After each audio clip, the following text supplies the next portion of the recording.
Let's continue. Last time we ended with a question. What kind of human will you be? But before you answer, we need to look at something uncomfortable. Time. You exist right now, in this moment. Reading these words, breathing, and already this moment is gone.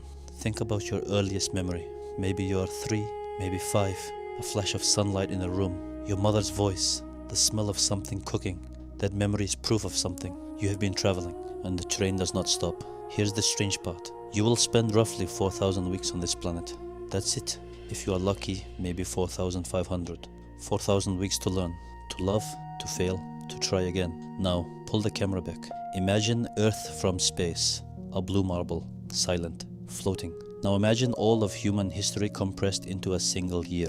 On that scale, the pyramids are built in mid-December. The Roman Empire lasts 4 days. Columbus reaches Americas on December 30th at 10:30 p.m. The Industrial Revolution begins at 11:53 p.m. on December 31st. And you exist for the last 2 seconds of the year. 2 seconds. That is your entire life. In the story of everything. Does that make you small, or does it make this moment precious? The Persian poet Rumi once wrote, "You are not a drop in the ocean. You are the entire ocean in a drop." Think about that. The calcium in your bones, the iron in your blood, they were forged in exploding stars. You are made of stardust, but you are also made of story. In ancient Egypt, they believed that after death, the heart would be weighed against a feather. If your heart was lighter, meaning you lived with truth and justice, you moved on. In Buddhism, life is like one candle lighting another. The flame is never the same, but it is never extinguished. In the Quran it says, "We have certainly created man into hardship." But it also says, "So which of the favors of your Lord would you deny?"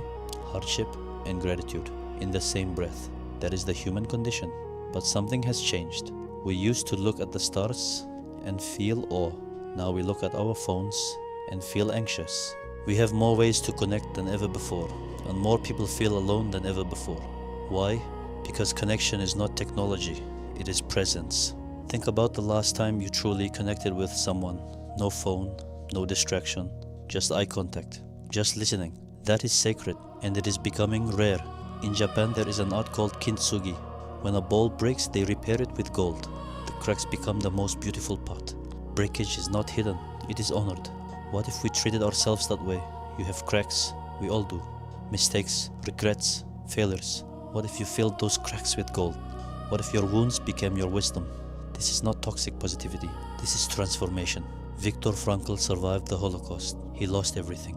And he wrote, "Between stimulus and response, there is a space. In that space is our power to choose our response. In our response lies our growth and our freedom." That space, the tiny gap between what happens to you and how you react, that is where humanity lives. Not in the event, in the choice. So let's return to the question. What kind of human will you be? Will you react or will you respond? Will you collect likes or give love? Will you hide your cracks or fill them with gold? The universe does not care if you are famous, but the people whose lives you touch, they will remember. Not your arguments, your patience, not your achievements, your kindness, not your words, your presence. You are here for roughly 4,000 weeks. The question is not, how can I make this last forever? The question is, how can I make this matter now? The stars do not ask for permission to shine, neither should you.